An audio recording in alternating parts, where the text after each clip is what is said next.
line there for me, I think. After all, I think it's also true that even things like training for sports is a kind of newish development. You know, in the days of the original Olympiads, there was no training. You got out there and did it, and you got trained only by indulging or engaging in that very activity. The idea of sort of training little bits of your body in order to then perform the whole activity better, that's a kind of technological innovation in itself. I think what you described with the sort of the heads-up display is just more of what we've been doing all along.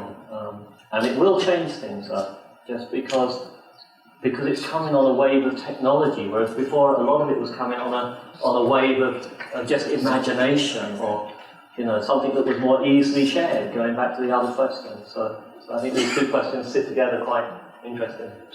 Yeah, I was rather frightened by the term you used about cognitive shrinkage. Isn't there a very real danger that as technology expands that we start relying more on technology and less on our own abilities?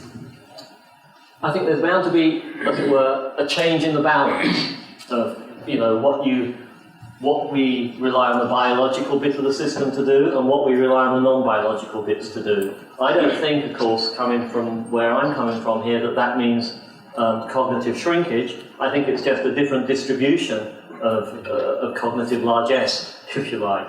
And this is kind of what we've, after all, when writing was invented, there were all kinds of worries. Classic example that people did worry, it's going to stop us remembering whole text by, whole lots of stuff by rote. And of course it did do that. We're not good at remembering whole loads of stuff by rote anymore. But we don't really think that we're cognitively shrunk because of that. So I think what we're going to see is cognitive redistribution. Spectacular talk. Thank you very much. There is, in the last decade or so, a remarkable expansion in our knowledge of neuroplasticity. You hinted at that at the very end.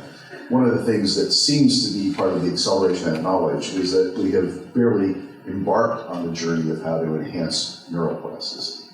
You made a comment a minute ago that humans have never turned down enhancement, and certainly that seems to be our history. I think the brain is the same way. I think our recent expansion in neuroplasticity knowledge is because we've recently had access to the opportunity to expand neuroplasticity. And what I mean by that is if you gave us access to heads-up displays, cognitively enhanced cochlear implants, sensory devices, we would make use of all of it, that we are in fact very underutilized as a neuronal population. We barely hinted at what individuals are capable of. What would be interesting to explore